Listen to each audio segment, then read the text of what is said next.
Hi, now comes 9 tips on family finances. The first tip is budget. Expenses relating to living are necessary, uh, but you can check if there are better options. For example, you can have a better utility provider, cheaper internet, or a cheaper bank card, cheaper insurance, and then you save already. Or you can variate your transport options. For example, you can cycle or walk instead of taking a car and save on petrol and good for the planet too. The second one, check if there is something you pay but you don't use. For example, you subscribe for something, like you subscribe for Netflix but you forgot about it and you don't use it. Oh, it's not possible to forget that, but you can never know. uh, or you forgot for a gym membership, you never use it but you still have it. And these kind of things you should cancel because you don't use it anyway. Why do you need it? The third one, check if you buy something out of habit. For example, um, you buy makeup products but you have a lot but you still buy them because you used to buy them, but you don't use it because you still have it, so you don't need to buy it for a while. And when what you have at home is finished, then you can buy again. Or maybe you change your style and you just don't need them. So that's one thing. And the other thing is maybe you heritage clothes for someone, but the clothes were too big. It happens to me all the time. The clothes were too big, so I buy the clothes. Um, and then I realized, oh, but we heritage amount of clothes from someone, and I check them out, and oh, I just bought this. It happens to me all the time, especially when we get clothes from different places, like uh, colleagues or my parents, friends, and then relatives, and then we get it, and then I take out the ones which is good for that time, but I just forgot about it, and then oh, they need a jacket because now it's springtime. And instead of checking it, and this is like a recent example, instead of checking it, I just bought one because it was on sale. But even the sale is expensive if you have one at home. Or in my case, it was two. Anyway, now we have enough jackets. um, so it's always worth to check these kind of things before you go and buy it. Other thing is you can the fourth one. You can plan ahead and buy it bulk. Um, you can either store it or buy it as a group. For example, we just bought 120 pencils. I bought it together with two other friends, so all of them us got like 40 of the pencils. I have 3 kids, so all of them got 12, which is usually the amount I buy if I go to the shop and just buy pencils. And I still got 4 left, and I'm using it to write shopping lists, take notes, or marking the calendar. Um, and then I save time because I don't have to look for pencils, and I prefer to write in pencil than pen. But it's just my preference. You can do the same with pencil or any other products mainly. Anyway, I saved a lot like this because I bought it in bulk, and I don't have to store it because the children use up the pencil in a few months. Number 5, check store ads and make shopping as a fun day trip. It's like it's not true that the cheap people just or the children just whine and want everything. Um, I check the advertisements and then write it down. This shop we need this and this and this, and we make it like a treasure hunt, and then it's fun because they learn how about the money. They learn counting. They learn how to be polite for other people in the store, so they're not running around. uh, First they're running around, but after sometimes they don't.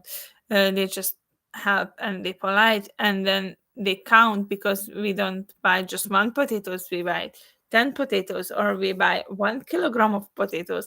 So this was one learning experiment.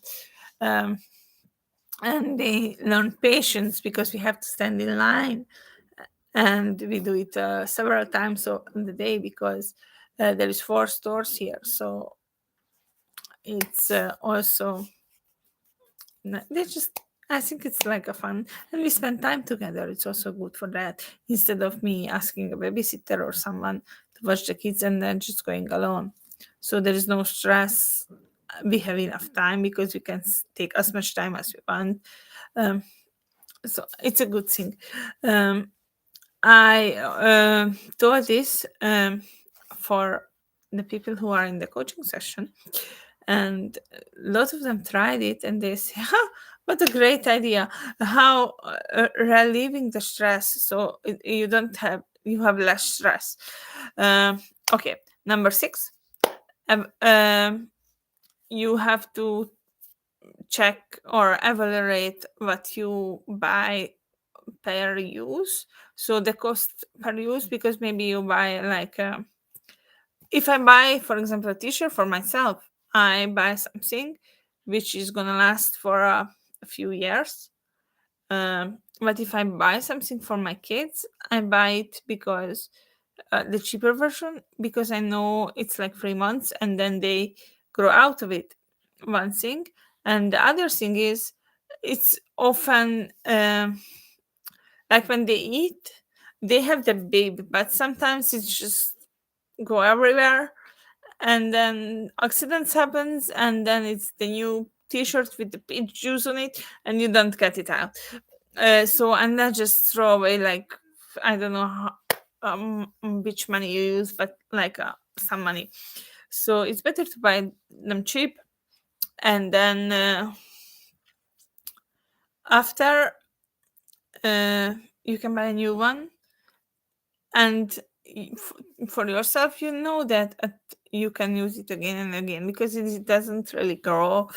um, that's one thing, and the other thing is, uh, I buy a lot of used stuff, like clothes. I usually buy them used, because we can use it, so it's not the problem. uh, at there will be mess in it. They can be happy, and I'm not scared. We sometimes so much time on this that you just sit still. No, they not. The children doesn't design, especially stressful children, doesn't design to sit still, so they can run and they can have a new clothes. Problem maximum can be the washing bill, but in point number 1, we checked our utility providers and checked if there is an option for a cheaper option. um, so the same goes, for example, my computer was really expensive, but I use it all the time, and it saves me time because of the 2 screens. I have the screen down here also. Or in the kitchen sink, what we make the cakes with. um I don't remember the name. That's also was expensive too, but we use it like 2 3 times a week. And then there is an option in the top. Oh, I put nail polish on. It was a trade anyway, not important. So there is an option in the top where we can make tour mixes. So it was a good buy, even if it was very, very expensive at the time. But for example, the pencils, what I just bought cheap, because I know they're gonna throw it away, they're gonna break. And if I buy like an expensive pen, like a Faber Castell, it's a really expensive pen. It's really pretty, but it breaks anyway. It's break the same as if I buy something in maybe in China or something. So no, I stayed a lot of something wrong. Anyway, uh,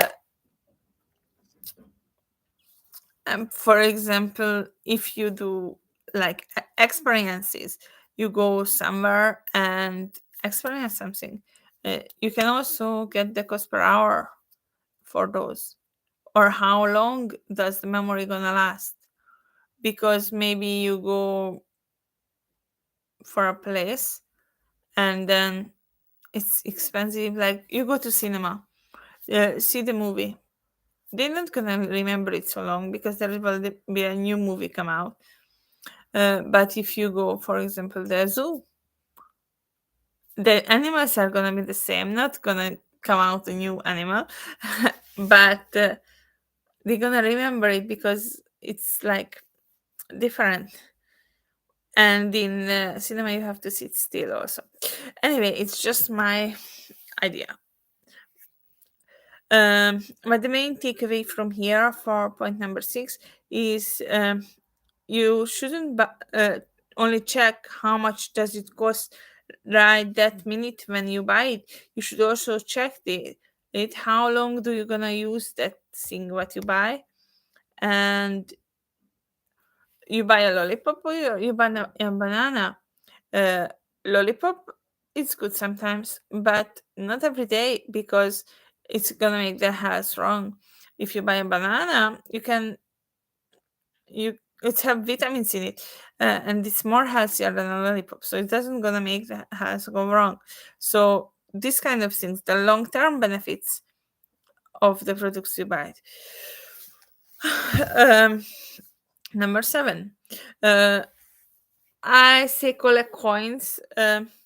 If you have financial emergencies, for example, you buy a t-shirt and then it's um, ends in 0.95, and at 5 cents you put it away, and then that's all. You do this all the time, and after sometimes it's built up big, like very big, because you just forgot about it.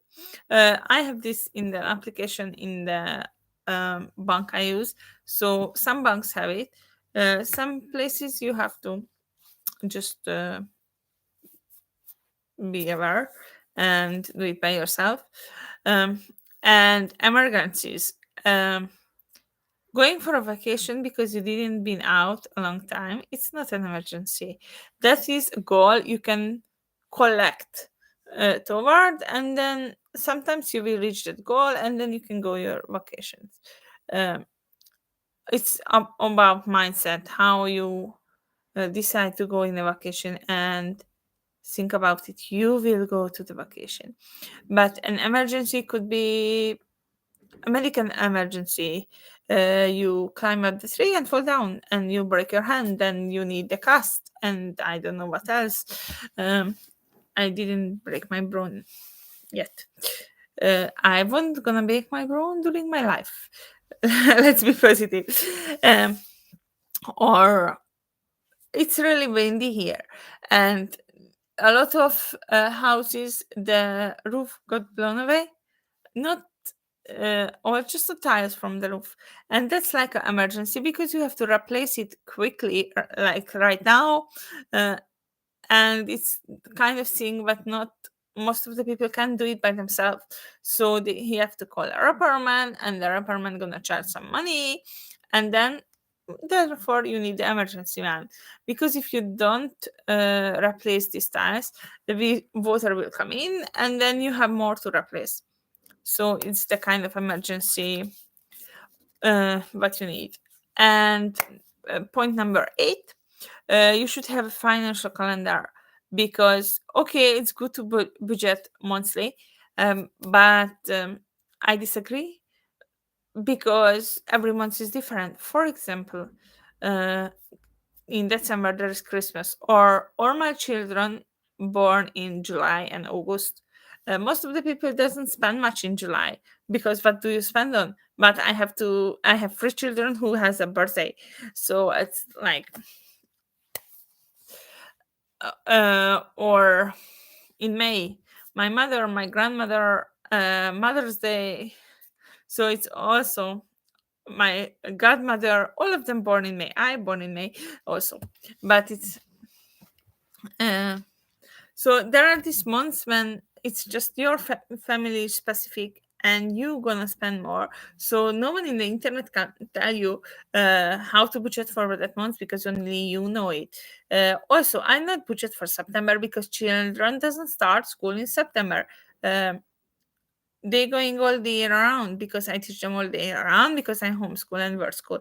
So I don't have to have a big budget for September, because it doesn't gonna make us a different in September, but it does make us a different in July and May, because that's where our family have birthdays and name days and things like that. So family parties and summer parties we do, and I have to budget for that. Uh, so this financial planning and financial calendar should be for your family. We did this task today in the coaching group. This is how this it just came to my mind to make a video for people who are not in the coaching group. Maybe someone else would be interesting in the financial calendar planning, so I just make the video. And the number 9, don't compare your situation to anyone else. This is also ties back for everyone, everything like the financial calendar, things like that, because your family is unique, and my family is unique, and your neighbor's family and my neighbor's family, are they all unique, and then it's gonna be different, and our financial is gonna be different. uh, for example, in my case, I get lots of different currencies in salary, because my coaching clients are all over the world, and they pay me in different currencies, because, and also my virtual assistant clients are also all over the world, and they pay me in different currencies. So um, for me, the important, I'm willing to pay a little bit more for a bank which is does currency exchange. But if you get your salary in one currency, there is no point to have this, because why? And also, I'm travel a lot, so I need a bank account with lot of different kind of currencies. But if you stay in one place, you can have your local bank account, and you can be the same happy as I am. So um and also what else did I want to, I think that was all I wanted to say. It was point number 9. um if you have any questions, you can just reach out. Oh yeah, about situation, everyone else is unique. There, maybe you buy something but no one else buys, but you do, and it's normal for you and wouldn't be normal for me also. So that's another thing. Okay. Thank you for listening, and I hope to see you one day in the coaching group, because we're having fun there.